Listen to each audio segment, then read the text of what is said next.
आइए एक बिरहा आपके बीच में प्रस्तुत है। कहा जाता है जहां न पहुंचे रवि वहां पहुंचे कवि। हमारे मंच पर उपस्थित हमारे पूज्य कवि जी, जिनके सानिध्य में हमारा लालन पालन हुआ है, जिनकी देन है कि ये बिरहा समाज हमें मिली है। पूज्य कवि जी श्री खेमराज यादव जी मोछ वाले, कवि जी के श्री चरणों में सादर प्रणाम करती हूँ। श्रोता भगवान को प्रणाम करती हूँ। बिरहा की प्रस्तुति करने जा रही हूँ। तो देखा हम इलाहाबादी खाटी गवैया आई ककहरा बंदिश छंद चाहे जेतनो सुन ले, वीर रसोस्तनी हमसे कमाई लहात है, लेकिन कोशिश करब यही बड़े तो जन्म लिए है, कोशिश करब। सुनई वाले बाबूजी आओ, गलती होए तो क्षमा चाहब। थोड़ी देर के बाद बा हो सया मिजाज में रह जा।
कैसा गावा मास्टर साहब कहना है।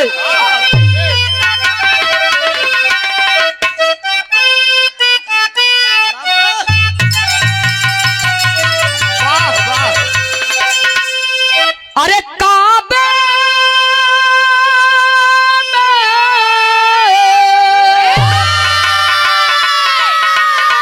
हे काबे तेरा जलवा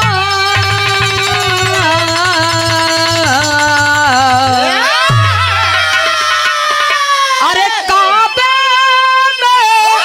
तेरा जलवा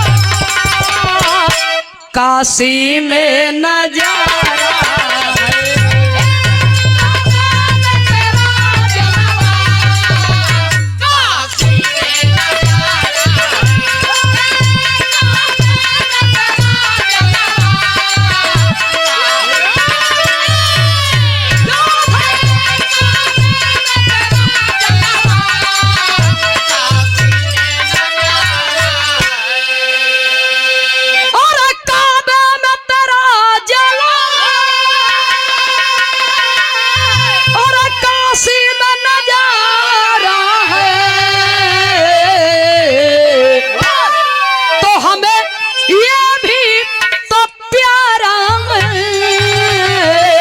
हमें वो भी तो प्यारा है। सेवा में श्रीमान हरिकेश गौतम जी सादर 101 रुपया दे करके सम्मान किए। बहुत बहुत सादर नमन आशीर्वाद के कामना बा। ए दीदी सुना हो, बहूजी लोग दीदी लोग जात हो कहाँ? अरे जा मत, तनी बैठा। 10 मिनट बैठला रह दे, आज जब हम खाब तब खाऊ। उपवास करे तो उपवास देखा भाई, हम है भगत, आप है भगवान। श्रोता कलाकारों के मुकद्दर के मालिक होते हैं। हाँ, तो आप लोग चाहबत गवैया गाए, न चाहबत न गाए। कवि को संकेत करना पड़ा, कहना है बाबूजी। गाने के अंदर भाव लिखना पड़ा। कैसे मास्टर साहब?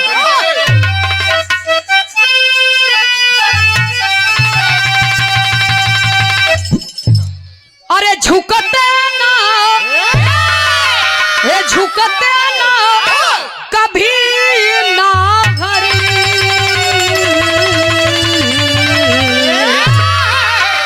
अरे झुकते ना कभी ना हरी, गीदड़ के झुकाने से,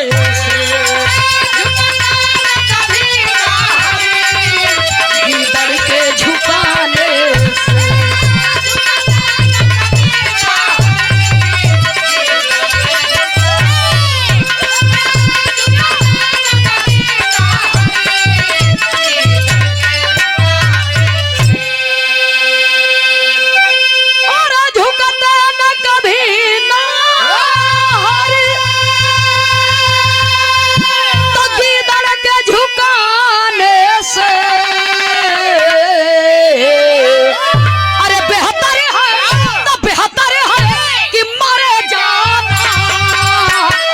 पीठ दिखाने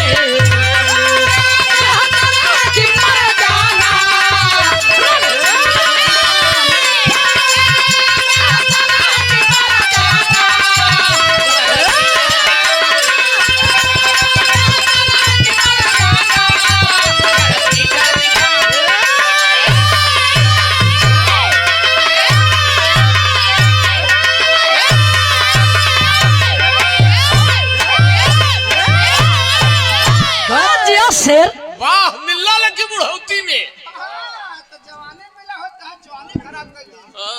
सुनने वाले श्रोता सज्जनों, एक वीर के लिए लिखा गया। झुकते न कभी नाहर गीदड़ के झुकाने से, अरे बेहतर है कि मर जाना रणपीठ दिखाने से। बिरहा जगत के दूठे अनमोल रतन, वीर रस के गवैया स्वर्गीय बाबू रामदेव जी, सिंगार रस के गवैया स्वर्गीय बाबू बुल्लू जी। वीर रस बिरहा में ये दोनों महान रतन का नाम न आवे तो बिरहवा अधूरा रही। हाँ, दोनों जने बाबू रामदेव जी मजीरा पर बनारस, मजीरा गांव का नाम है। हाँ, मोबाइल पर दोनों जने के बिरहा सर्च करके आप लोग सुन सकते थे। और बाबू बुल्लू जी पंडापुर बनारस। सूरदास जी, हमार मन कहा था चली का? कहाँ चलबू? पंडापुर। हाँ चला, हम आउट ले आए चलू। अरे गावत है यही गनवई से चलब की? हाँ, हम जा रहे हैं टोचन के चल। भैया आजकल तो हट टोचने पे काम हो। एक ही लोहार रखे हई, इनके टोचन की से तू नाई घात है। हम जौने दिना छोड़ दे वो दिना जाबा कहाँ पहलवान तू भैया। लेकिन देखा बाबू बुल्लू जी गाँव है, कैसे गाँव है? थोड़ा सा उनका रवजिया नकाय के निकले, भगवान का बनावटी है वैसे बनाई दिए रहे नहीं। तो देखा दद्दा लोग दद्दा लोग रहे, नंदनिया नंदनिया ही रहे। दादा हरन के तरह ना ही बन पाई, अंदाज उनकर बा, आवाज हमार बा। कैसे मास्टर साहब? कहानी का शुरुआत इहवे से बा।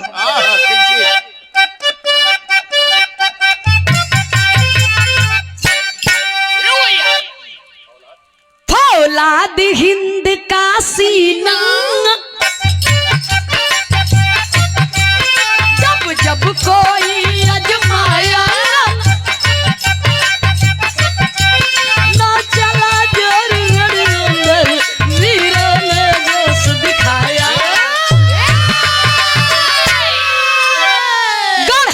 भोपाल जिला अंतर्गत पौड़ी एक गाँव है नामी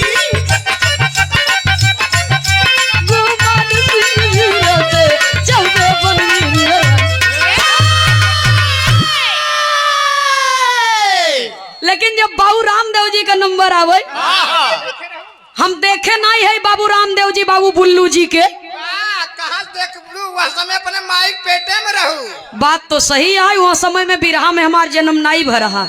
के जान ज्योति देखे हो। हाँ देखे हुई ही हमसे 25 साल बड़ी है इन्हें देखे भैया। तो देखा बाबू रामदेव जी का नंबर आवा ई गाना हम सुने रहे टेप रिकॉर्ड वाला जोन बाजा रहा ओमन रील वाली कैसेट बजाई वही में सुने रहे ई गाना रील वाली कैसेट बजाई तो बाबू रामदेव जी का नंबर आवे तो कहा मर्दवा चाप दे का ये भाषा है बनारस का अपने यहाँ कहीं बहादुर डटा रहो वैसे जौनपुर में आधा जौनपुरी अवधी बोलत है आधा जौनपुर भोजपुरी तो ज्यादा समझावे के हमें जरूरत नहीं बा। बाबू रामदेव जी गावे कैसे गावे तनी रियाज वाली गीत बा मास्टर साहब कहना है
हम तो है लड़ाई न भेजब सीमा पे। हाँ जाना सही विकलांग हुआ। एक बात जान ल देखे वाले मनई कुछ कह सकत ही कसर लेकिन एक असर न करी। हाँ ये अनवा मुंह सोई यही हुआ सब है। हाँ केवल उखाड़ा तो बस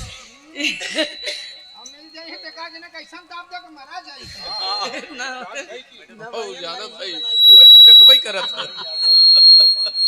ना ने न मरियन मरीजी बनाई दे। एक मिनट सुधीर कुमार श्रीमान सुधीर कुमार जी पूरा रजवार से सादर 101 रुपया दे करके सम्मान किए। श्रीमान रवि यादव जी धनी गोपालपुर की पावन सरजमी से सादर 101 रुपया दे करके सम्मान किए। कलाकारों के अगुआ पूज्य बाबू श्री उमाकांत यादव जी सादर 201 रुपया दे करके सम्मान किए। बहुत बहुत आपके श्री चरणों में सादर नमन। तीनों महान भावों को सादर नमन। जय भीम जय भारत नमो बुद्धाय।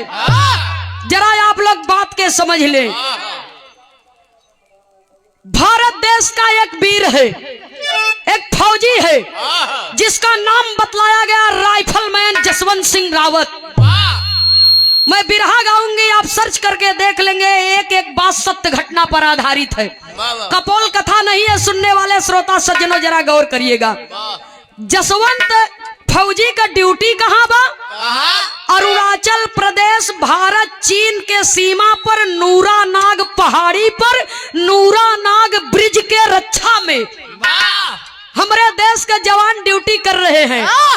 तो देखा फौजी जसवंत कहत का हुआ बिरहवा में एक लाइन तर्ज का भाव है मास्टर साहब, कहना है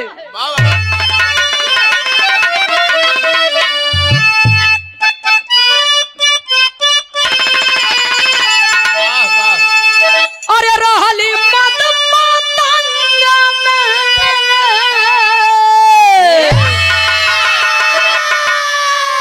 हे रहली मत मातंग में अरे विभोर छोटी नदी रतिया की झूलनिया लई ग चोर छोटी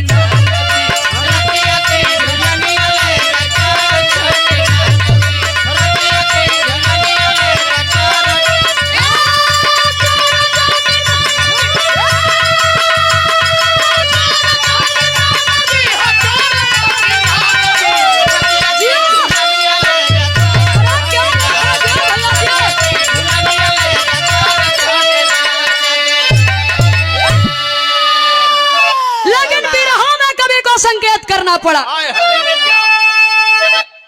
ये तो बाबू बुल्लू जी का लेकिन देखा यही के तनी सरज के तोड़ मरोड़ के तब बाबू रामदेव जी का कागा से कोयलिया के अरे कागा से कोयलिया के अरे गीत खोजले बजरिया में मीत नाही मिली है, खोजले बजरिया में मीत नाही मिली है।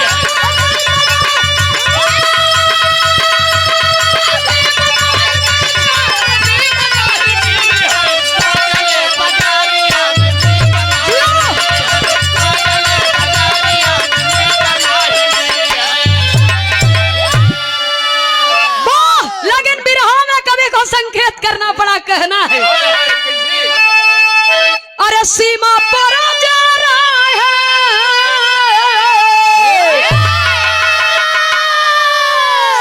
है सीमा पर जा रहा है अरे तैनात वीर बागी हो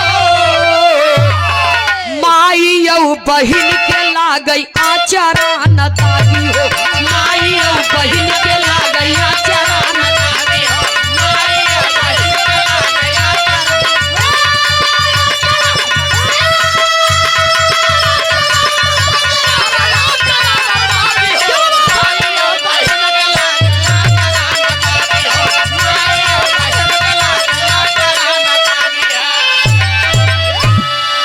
अरे गढ़वाल राइफल चौथी बटालियन क सेनावा नूरानाग ब्रिज पे तैनात भजवा नूरानाग ब्रिज पे तैनात भजवा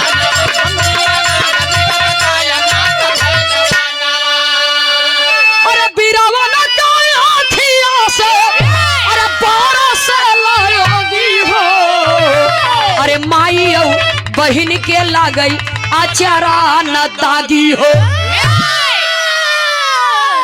हमारा देश का जवान फौजी जसवंत का तागी साथियों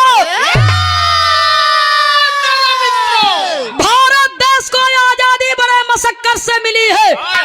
जवानियां लाखों बेदी पर चढ़ी हुए कुर्बान भगत सिंह झांसी वाली रनिया रे जवानियां लाखों बेदी पर चढ़ी।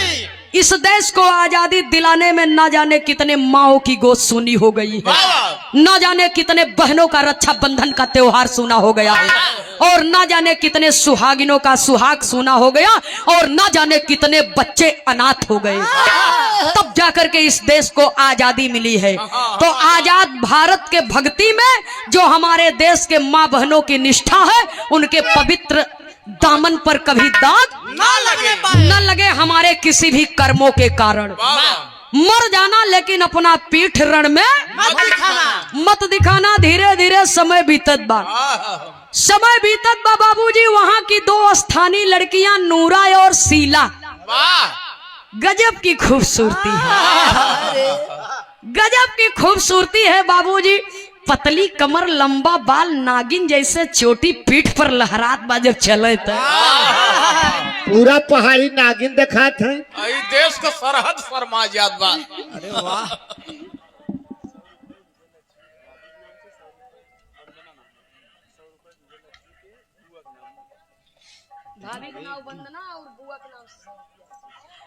बड़ी दीदी एडवोकेट परम आदरणीय विजय लक्ष्मी जी की भाभी जी वंदना जी की ओर से, वंदना भाभी जी की ओर से सादर 101 रुपया, और दीदी जी विजय लक्ष्मी दीदी जी की बुआ जी की ओर से, ये हमरे भौजी है, हमरे फुआ के ओर से पुरस्कार बा।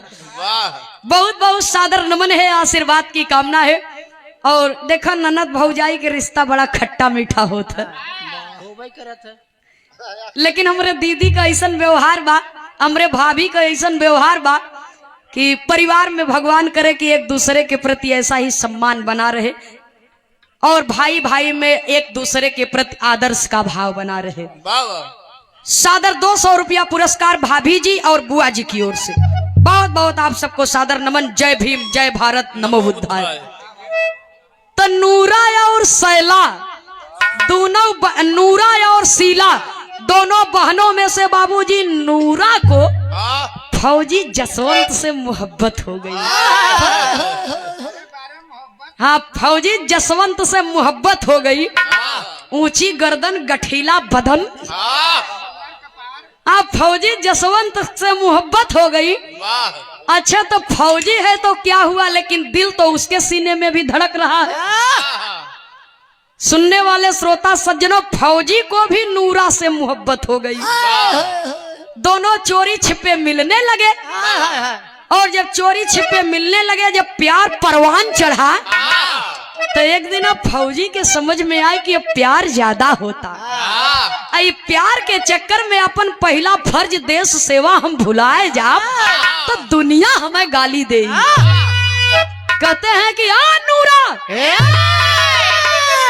अब तू हमसे रोज रोज मिले यहाँ मत आवा करा। मत आवा करा। अगर हमरे पास टाइम मिली तो हम तो से खुदे मिले चली आई।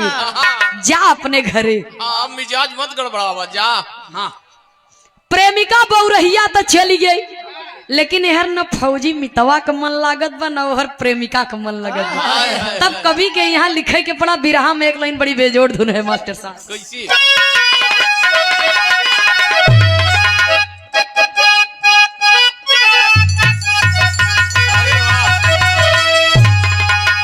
अरे नजर लागी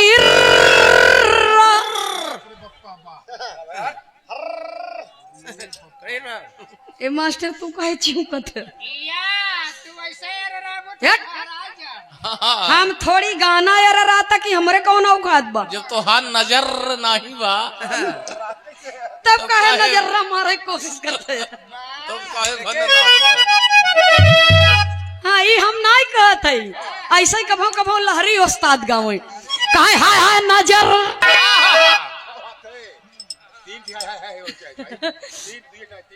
हाँ, कहा अरे हाय हाय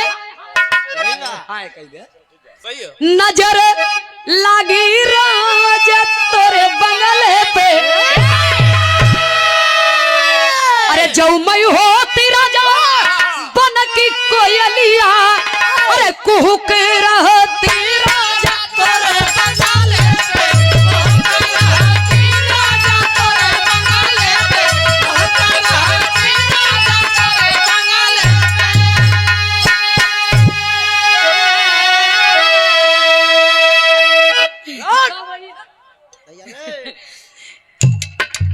लेकिन देखा है हाँ गाड़ी में भाव है। नहीं दोहरावे का हम सकते हैं गनवा के इतना देखा है। ये देखा हारमोनियम मास्टर साहब का हथन की के दोहराई दे। हाँ दोहरावा। ये लहरी उस्ताद वाला स्टाइल में कहा अरे हाय हाय, अरे नजर लागी राजा तोरे बंगले में। यही के गाँव है हमार पाजेब राजा हीरा जड़ादा उड़ली झुलनिया पर जहजिया उड़ादा। लेकिन हमारा बिरहवा में भाव है कहना है बाबूजी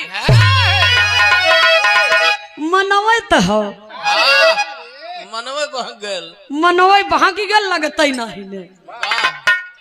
तब कवि को लिखना पड़ा अरे बितावे रतिया करावटिया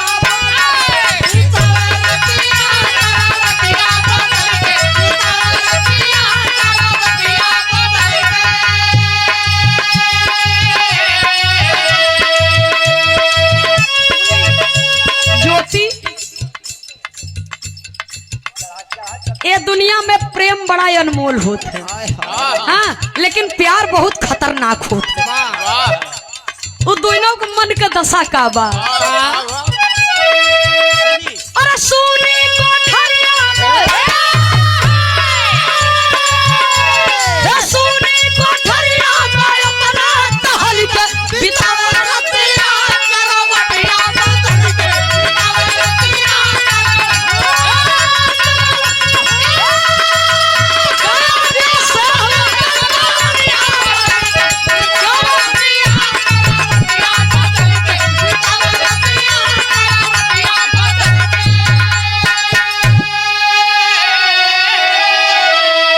अरे उल्फत करो गवा लगल तू नवारी मौका लख दूना मिला चोरी चोरी मौका लख दूना मिला चोरी चोरी मौका लख दूना मिला चोरी चोरी।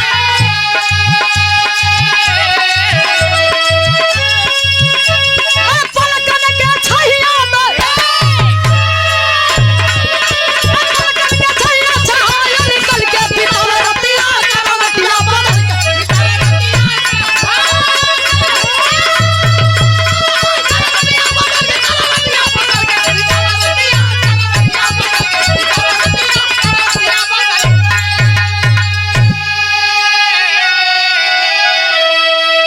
बितावे रतिया अरे बाप रे बाप वो दर्द दोनों से बर्दाश्त नहीं होत बा।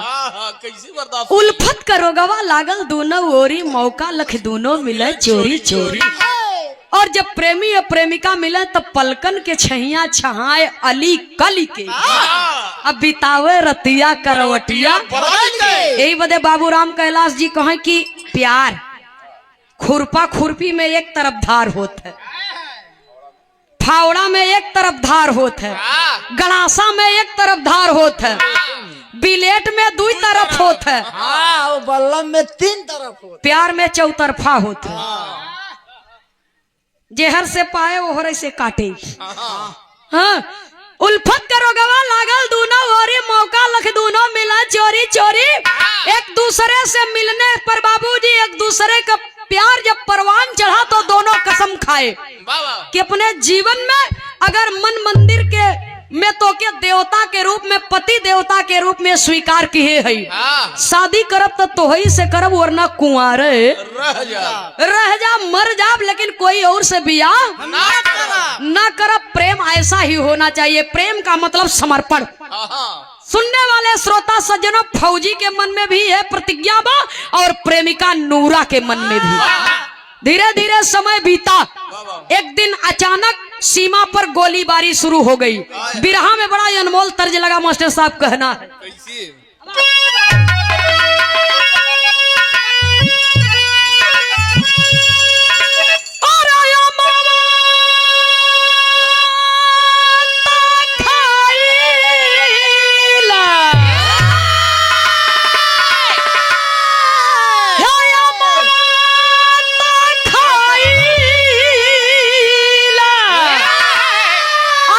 सुलिया हिच के मरला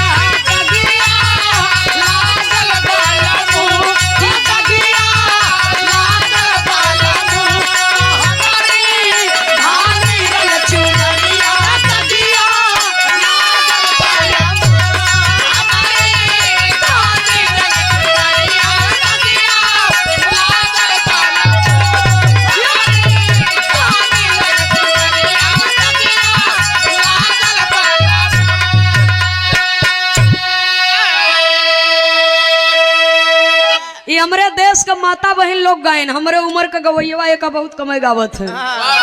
लेकिन जब ये बिरहा में आई तो बिरहा वाले रच के का रंगीन कह दिहन, ये दुनिया उड़ा दिहन बिरहा वाले। बाबा वो कैसी ई तर्ज के उड़ा के कैसे गायन मास्टर साहब? कैसी अरे सासू मोरा तानावा, तो सासू मोरा तानावा, अरे ननदिया अरे तनवा आई हो मारे नाम तनवा आई हो मारे नाम, तो हमारे राजे का बेटे तनवा हमारे राजे का बेटे तनवा जियो राजे का बेटे तनवा आई हो मारे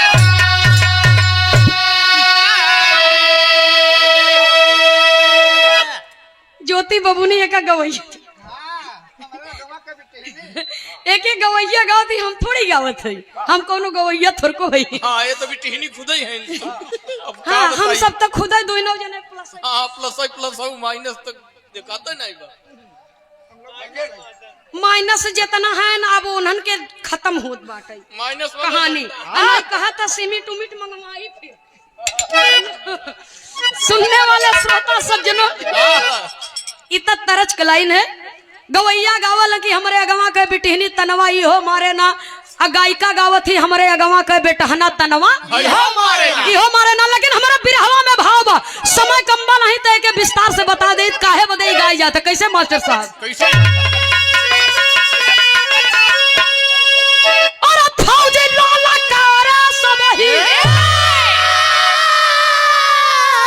फौजी लाला कारा आयल चढ़ के आ जग अरे लजिया जाई कैसे लजिया जाई कैसे तगूजे गोली का लजिया लजिया जाई कैसे गोली का लजिया लजिया जाई कैसे तगूजे गोली का लजिया लजिया जाई कैसे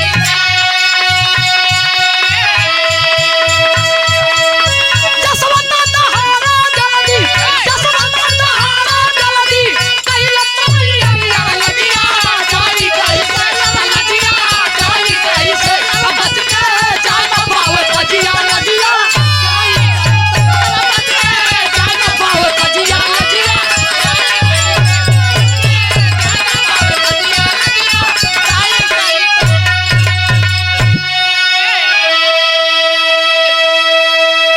जसवंत दहाड़ दिया गया साथिया, अरे सावधान हो जाओ दुश्मन ने चढ़ाई कर दिया है।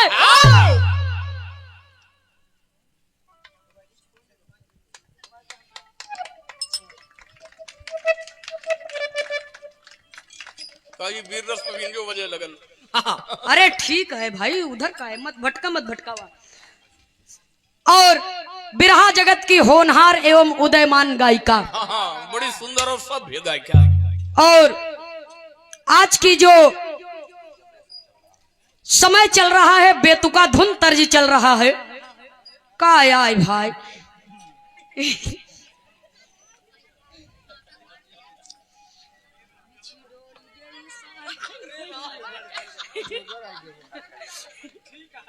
जेसीपी आई है क्या हो? ठीक है हाँ ठीक है। अरे कोनो बात नहीं ने। ठीक है ठीक और आज का जो बेतुका धुन तर्ज चला है तमाम प्रकार के नौटंकी भी रहा में हो गई बा, बाबा उन सब से हट करके एकदम साफ सुथरी गीत और हाँ सौंदर्य साबुन निर्माण सादगी और उदयमान गायिका है। इनके लिए तो हमारे हृदय से सदैव आशीर्वाद ही निकलता है, क्योंकि सुनने वाले श्रोता सज्जनों जो प्रेम और सम्मान होता है ये संसार में रुपया दे के खरीदा नहीं जाता, वाह उसकी भावना दिल से आनी चाहिए। हाँ हाँ और ज्योति यादव जी के पिताश्री हैं। मैंने पहले ही कहा कि बाप के नाम से लड़की लड़का जाना जाए ये बहुत बड़ी बात नहीं है, लेकिन बिटिया के नाम से अगर पिता का सम्मान हो दुनिया में कि आपको देखे कोई हाँ, श्रीमान ओम प्रकाश यादव जी। अगर देखे कोई कि देखिए बिरहा गायिका ज्योति यादव के पिताजी ओम प्रकाश यादव जी जा रहे हैं, ये बहुत बड़ी बात है। एक बार जोरदार तालियों से आप लोग सम्मान करिएगा। सुंदर पुष्पहार सादर 501 रुपया दे करके सम्मान किए हैं, आशीर्वाद दिए हैं। बहुत बहुत सादर नमन, आशीर्वाद की कामना है। और हृदय की गहराइयों से ज्योति यादव जी को बहुत बहुत शुभकामना है। गंगा यमुना के स्वच्छ निर्मल पानी जैसे इनकी गायकी लहराती रहे और ये तरक्की करती रहे और ऐसा ही पूरे सकल समाज का आशीर्वाद इनके ऊपर बना रहे, प्यार दुलार मिलता रहे।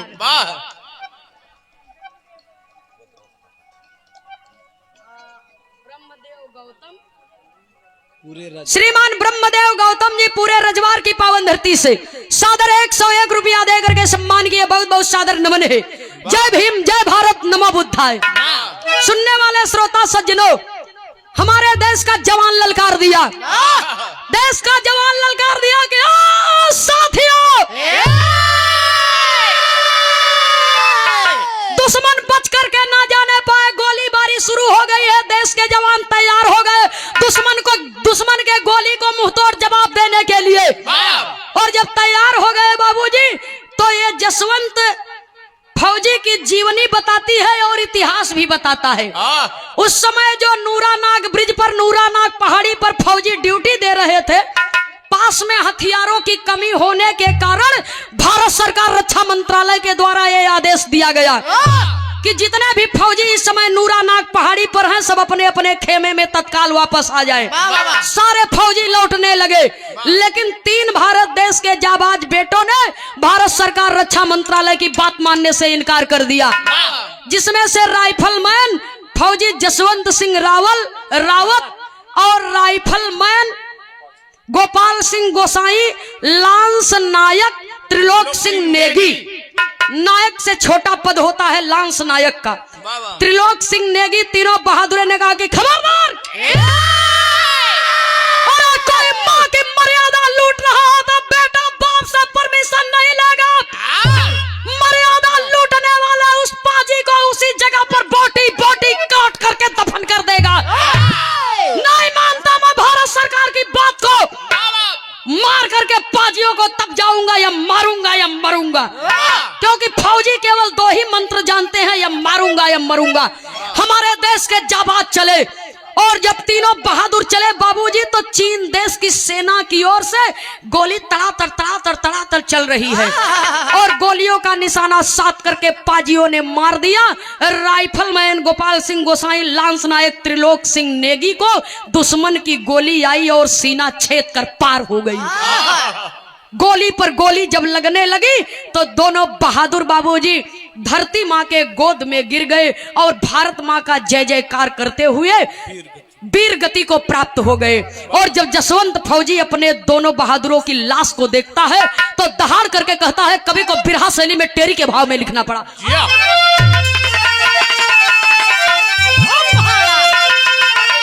अरे राम गड़ाई झंडा छाती छेद के, बाबू गड़ाई झंडा छाती छेद के, तब वीर बलिदान व्यर्थ न तोहरा दे जाइए हो जाइए हो जाइए।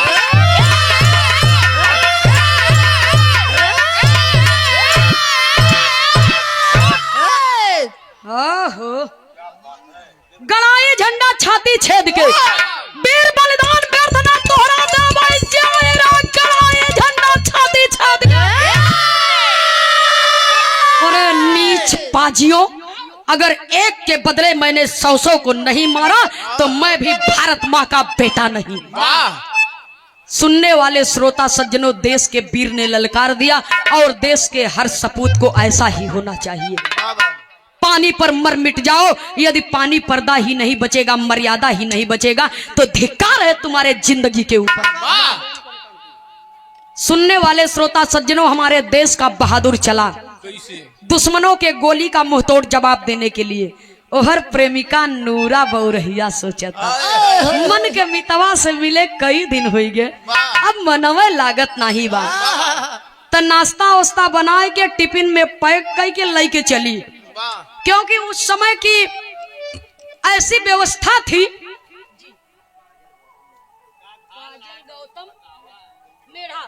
अच्छा, काजल गौतम मेढा से 51 रुपए का पुरस्कार आया है। जय भीम, जय भारत, नमो बुद्धाय। वाह वाह सुनने वाले श्रोता सज्जनों, सीमा पर इतनी बड़ी पाबंदी नहीं थी, इतनी बड़ी पाबंदी नहीं थी। जंगल झाड़ियों का इलाका है, आसानी से इस पार के लोग उस पार चले जाते थे और उस पार के लोग इस पार चले आते। और नूरा तो वहां की ही थी, वो तो सारे रास्तों को जानती है, वाह वाह परिचित है। वाह और नूरा चली अपने प्रेमी फौजी से मिलने के लिए। वाह फौजी जब देखता है काफी दूर पर नूरा है, फौजी कहता कि नूरा, अरे पागल लड़की, वापस चली जाओ, तेरे आने का समय है नहीं है। नूरा के कन्फर्म आवाज नहीं सुनात बा। ऊ का सोचत बा कि हम ही नहीं, इहो हमसे मिले बदे बेचैन है और हाली हाली डोलने लगी। वाह वाह और जब फौजी जसवंत के पास पहुंचती है तब कवि लिखते हैं, तर्ज से बढ़िया फर्ज भी हवा में बा। कैसे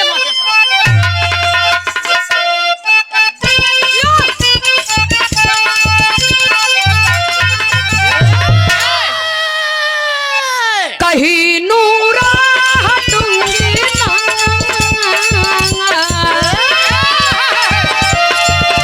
कहीं नूरा हटूंगी ना, वतन के आन के खातिर, कहीं नूरा हटूंगी ना, वतन के आन के खातिर, कहीं नूरा हटूंगी ना, वतन के आन के खातिर, लहू अपना बहा दूंगी हिंद के शान के खातिर, लहू अपना बहा दूंगी हिंद के शान के खातिर, लहू अपना बहा दूंगी हिंद के शान के खातिर, लड़ूंगी संग मैं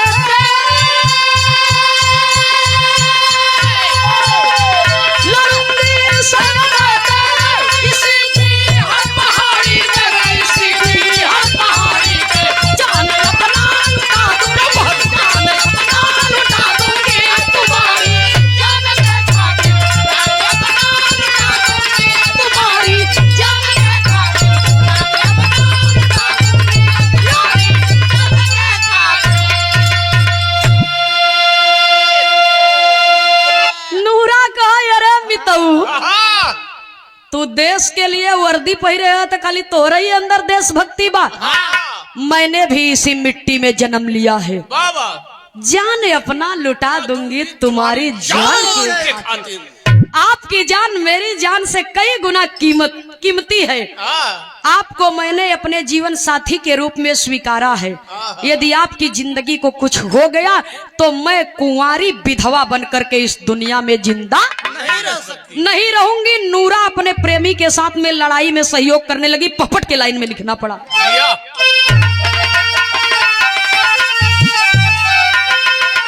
अरे गरज रही है गन मशीन से गोली बोली गूंजत बा, तो गरज रही है गन मशीन से गोली बोली बोली गूंजत बा। ओ बाबू गरज रही है गन मशीन से गोली बोली गूंजत बा। आज पिन्हा दूंगी दुश्मन को चोली बोली गूंजत बा। आज पिन्हा दूंगी दुश्मन को चोली।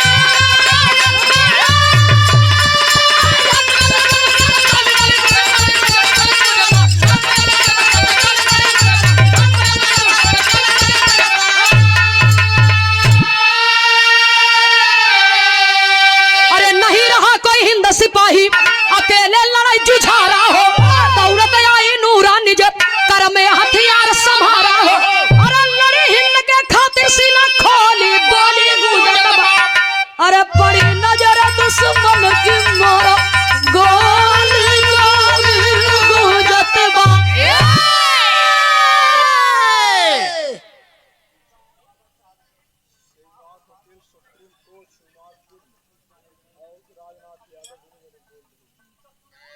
फीस कम हो गई बे का? नहीं त्योहार चलत है ना, ऐसन बा गवैयवन के दोष लागत है ना। सेवा में श्रीमान क्षमा चाहब, परिवार में आदमी न कहे तो कहाँ कहे। समाज के सम्मानित कलाकारों के अभिभावक एडवोकेट श्रीमान राजनाथ यादव जी के कर कमलों द्वारा, श्रीमान शिवनाथ जी के कर कमलों द्वारा सुप्रीम कोर्ट आपकी ओर से सादर 101 रुपया देकर के सम्मान किया गया एक गीत के भाव पर। जय हिंद, जय भीम, जय भारत, नमो बुद्धाय। हाँ, बहुत बड़े लायर हैं।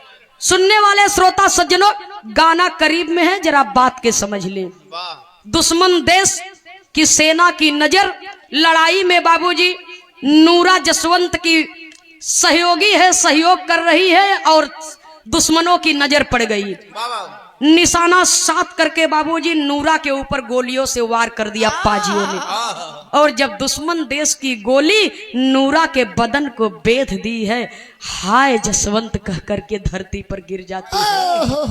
हाय जसवंत कह करके धरती पर गिर जाती है और जसवंत दौड़ करके नूरा को अपनी गोद में उठा लिया और थोड़ी से पहाड़ का याड़ पा करके अपनी प्रेमिका नूरा को घायल अवस्था में गोद में लेकर के बैठा है। हाँ,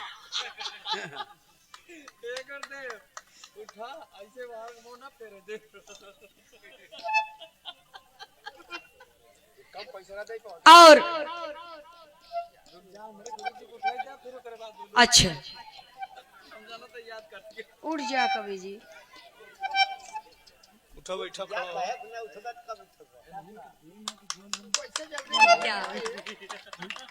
आज जो भी मैं गा रही हूँ ये आप ही की देन है और हमारे श्रीमान सुरेश यादव बड़े भैया जी, ये सच्चाई है।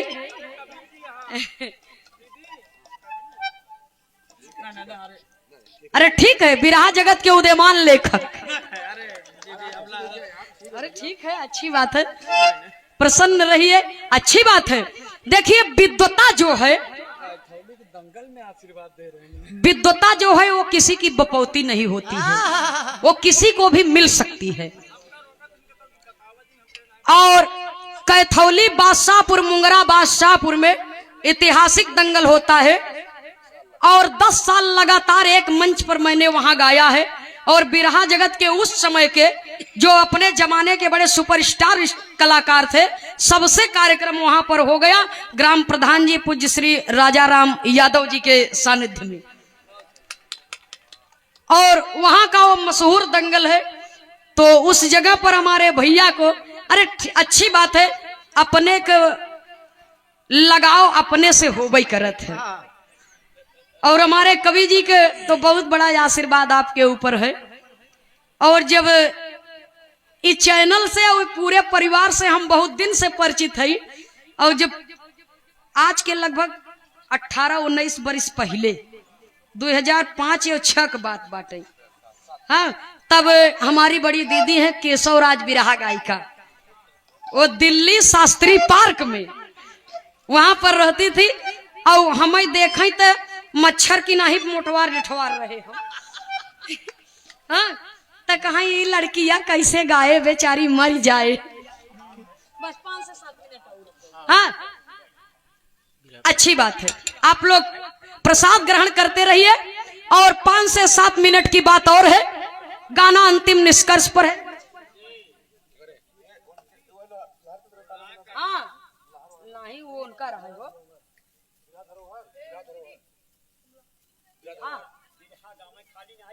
हाँ यार, अच्छा, कल हो कुछ कार्यक्रम बा, कुछ मानव सम्मान होत है। वकील साहब वही आप बिरहा सुने नहीं है। ये हमारे सुरेश यादव भैया जी की ओर से ठीक है।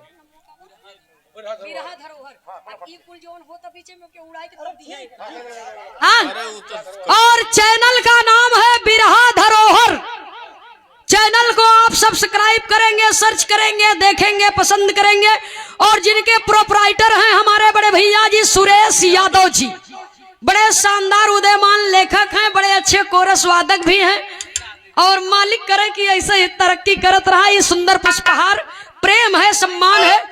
बहुत बहुत आप सबको सादर नमन है, शुभकामना है। भैया हो, जरा बात के आप लोग समझ ले। फौजी जसवंत अपनी प्रेमिका को लेकर के घायल अवस्था में, बाबूजी प्रेमिका है, और टकटकी लगा करके अपने प्रेमी को देख रही है। फौजी अपनी प्रेमिका को देखता है और प्रेमिका फौजी को देखती है। सुनने वाले श्रोता सज्जनों, माँ हो, पिता हो, बेटा हो, बेटी हो, भाई हो, बहन हो, पति हो, पत्नी हो, कोई भी हो, अपने के खोने का दर्द सबके हृदय में होता है। क्योंकि जो अपने को खो देता है बाबूजी, उस दर्द को उसके अलावा कोई दूसरा जान नहीं पाता है। फौजी जसवंत कहते हैं कि अरे पगली, मैं तो तुझे कब से मना कर रहा था, ये तूने क्या किया? मैं तो तुझे कब से मना कर रहा था कि इस जगह पर मत आओ, आखिर में धोखा दे दिया ना। अधूरी जिंदगी को छोड़ करके चली गई, कुछ तो बोल, मैं किसके प्यार के सहारे जीवित रहूंगा। नूरा का हृदय द्रवित है, नेत्र सजल है, आंखों से झरझर झरझर आंसू गिर रहे हैं, चेहरे पर मुस्कुराहट, चेहरे पर मुस्कुराहट है।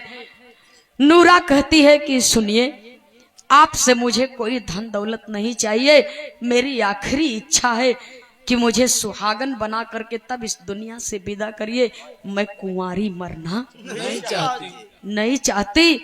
और जसवंत फौजी एक चुटकी मिट्टी उठाता है और नूरा की मांग में सिंदूर की जगह पर सजा देता है और माथा चूम करके बाबूजी नूरा को सुहागिन बनाता है।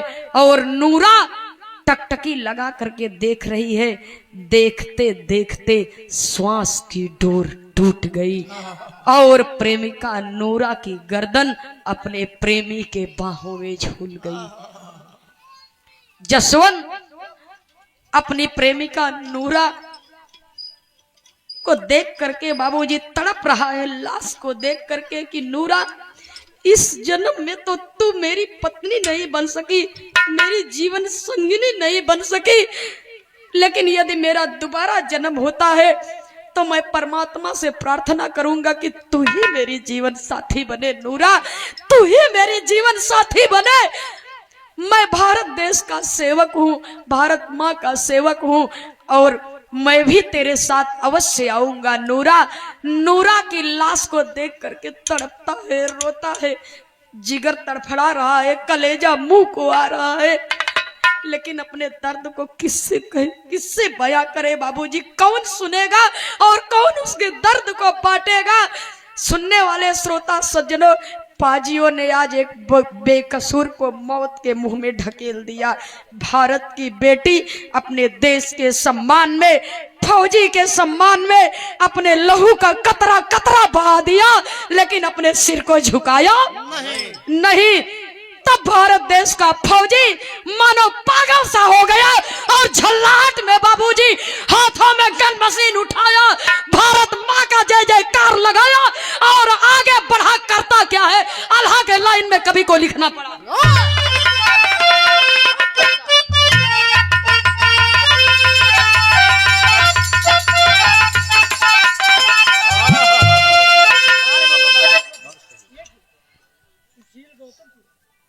श्रीमान सुशील गौतम जी पूरा रजवार की पावन धरती से सादर 101 रुपया देकर के सम्मान किए हैं। बहुत बहुत सादर नमन है। जय भीम, जय भारत। जग में कोई न कोई के पहचाने, दुख दुखिया के दुखिया के, जिसने अपने जिगर के टुकड़े को और अपने चाहने वालों को, अपने परिवार को बाबूजी अपने आंखों के सामने मौत के मुंह में जाते देखा है। सुनने वाले श्रोता सज्जनों, जरा उसके हृदय से पूछिए, किसी का बेटा अगर शहीद होकर के उसकी लाश आती है तो माई कब्बो न कही कि हमार बेटवा मर गया, हमें गर्व हुआ। माँ कभी नहीं कहेगी कि मेरा जवान बेटा मर गया, मुझे गर्व है। देश के मान सम्मान के लिए बाबूजी अपने कलेजे पर पत्थर रख करके ममता को मारना पड़ता है बाबूजी, ममता के पीड़ा को दबाना पड़ता है हृदय में। लेकिन अगर जौने माई के जवान बेटवा मर जाई, माई जिंदगी में कबो न कही कि हमार बेटवा मर गई, हमें गर्व बाई बात की। सुनने वाले श्रोता सज्जनों, आल्हा के लाइन में कवि को संकेत करना पड़ा, कहना है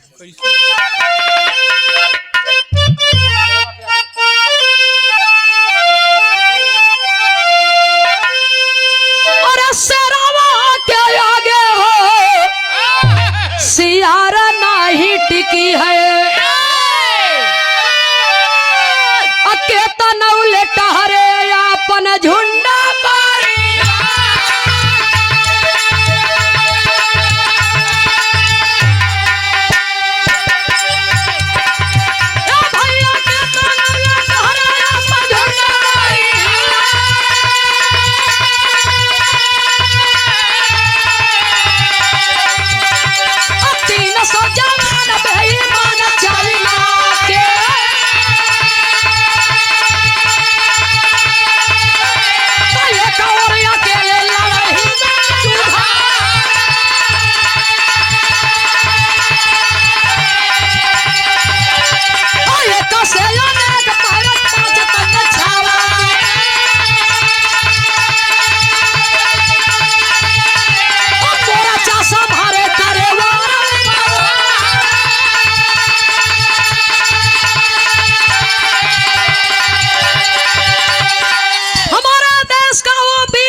कभी वहां से छिप करके वार करता है, दुश्मनों के मुंह तोड़ जवाब देता है। तो हुआ क्या?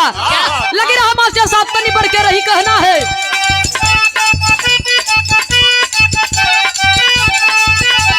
चली 72 घंटा सीमा पे गोलियां,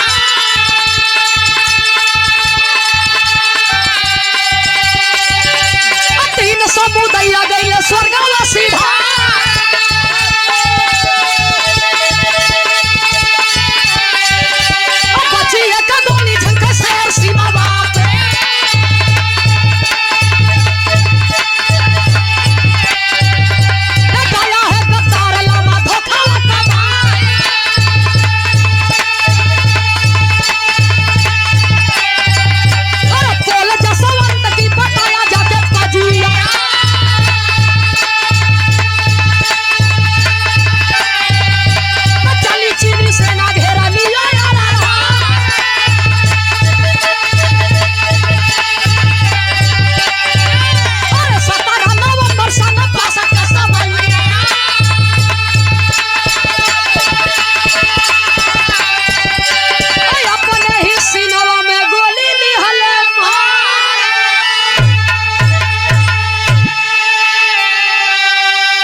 जब चीनी पलटनिया ले गए पाजी शेरवा का सिरवा उतार।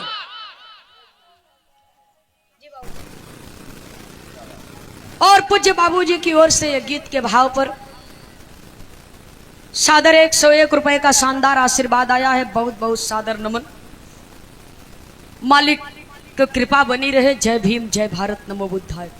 सुनने वाले श्रोता सज्जनों, लगातार 72 घंटा लड़ाई हमारे देश का जाबाज बहादुर लड़ता रहा और अकेला सिपाही, अकेला राइफलमैन फौजी जसवंत चीन देश के 307 सैनिकों को मार करके ढेर कर दिया बाबूजी। चारों तरफ लाशें ही लाशें बिछ गई।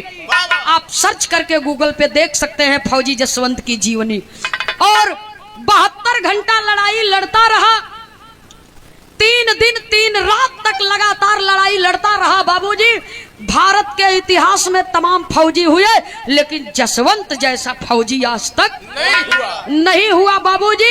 अकेले लड़ाई लड़ाई और 307 सैनिकों को मार करके ढेर कर दिया। आखिरी गोली बची है तो देशवा वीरन से नहीं खाली बा, तो गद्दारों से खाली। अरुणाचल प्रदेश में लामा नाम की एक बिरादरी होती है। जा करके कह दिया किसी पाजी ने कि धिक्कार है तुम लोगों की जिंदगी पर, धिक्कार है तुम लोगों की जवानी पर, चलो भर पानी में डूब करके तुम्हारे 307 सैनिक मौत के मुख में चले गए और तुम लोगों के हृदय में जरा भी दर्द नहीं है। चीन देश के सेना के सिपाही लोग कहीं बतावा तो है कौन लाभ बा, तू ऐसा काहे कहत है? कह तुम मुझे खुश कर दो मैं तुम्हें खुश कर दूं, बड़ी सीधी सी बात है। तुम मुझे खुश कर दो मैं तुम्हें खुश कर दूं। आखिरी गोली बची है और क्या समझते हो कि हजारों हजारों की संख्या में सेना है? नहीं, मात्र एक ही है। लगातार 72 घंटों से लड़ रहा है और तुम लोगों को नाको चना चबवा दिया है। जा करके गिरफ्तार कर लो। चीन देश की सेना घेराबंदी बनाने लगी। फौजी जसवंत समझ गए कि साले पकड़ेंगे तो मेरे शरीर की दुर्दशा करेंगे। ऐसे बढ़िया ना रही बांस न बजी, बागी चंद्रशेखर आजाद की बगावत फौजी जसवंत के दिल दिमाग में घूम गई। अंतिम गोली बची है, एक ही गोली, अपने ही हाथों से अपने ही ऊपर वार कर लिया जवान और वीर गति को प्राप्त हो गया। दुश्मन देश के चीन देश की सेना मरे हुए फौजी जसवंत का गर्दन काट करके अपने देश में ले गए। और जब मरे हुए फौजी जसवंत का गर्दन काट करके ले गए तो चीन देश के सेना के कमांडर ने फौजी जसवंत की बहादुरी सुनी तो कटे हुए शीश के सामने सैल्यूट मारता है कि धन्य हो जवान तुम और धन्य है वो देश, तुम्हारे जैसे जवान और जाबाज बहादुरी की वजह से भारत विश्व गुरु कहलाता है। मैं तुम्हारी बहादुरी को सैल्यूट करता हूं। और कांसा की मूर्ति जसवंत सिंह के चेहरे का रूप दे करके बनवा दिया और जसवंत सिंह के सर सहित और वो कांसा की मूर्ति, जसवंत सिंह का कटा हुआ सिर और कांसा की मूर्ति भारतीय सैनिकों के हवाले कर दिया गया और फौजी जसवंत के बड़े सम्मान पूर्वक अंतिम दाह संस्कार किया गया। जिस जगह पर फौजी जसवंत शहीद हुए थे, फौजी जसवंत के नाम से जसवंत नगर बसाया गया और एक भव्य मंदिर का निर्माण किया गया। उस मंदिर में एक शानदार मूर्ति की स्थापना की गई फौजी जसवंत की। और वहां के फौजियों का मानना है कि आज भी फौजी बाबा हमारे लिए, जसवंत बाबा हमारे लिए ड्यूटी देते हैं, हमारे रक्षा में है। और आज भी बाबूजी फौजी जसवंत के मंदिर में मूर्ति के सामने सुबह का चाय नाश्ता, रात का भोजन, आज भी उनकी वर्दी धुली और प्रेस की जाती है, आज भी उनके जूतों में पॉलिश लगाई जाती है। सुनने वाले श्रोता सज्जनों, मैं नहीं कहती, इतिहास कहता है कि मरने के, जीते जिंदगी इंसान का प्रमोशन होता है, लेकिन मरने के 40 साल बाद फौजी जसवंत राइफल मैन से मेजर बन करके रिटायर हुए। सुनने वाले श्रोता सज्जनों, स्वर्गीय दद्दा पंधारी के धुन में लिखना पड़ा।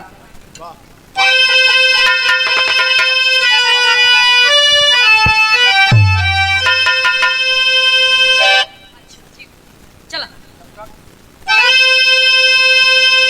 और जब तक गगन में चांद तारा रही है,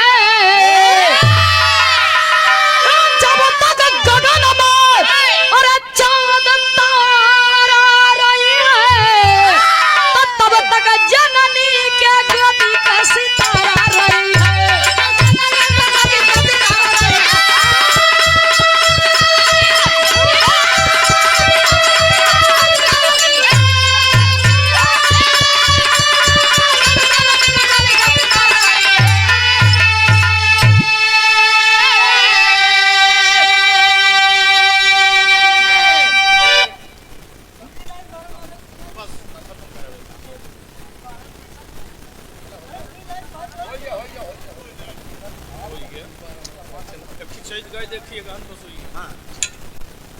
ये आप पूज्य बाबू जी श्री उमाकांत यादव जी, पूज्य बाबू श्री उमाकांत यादव जी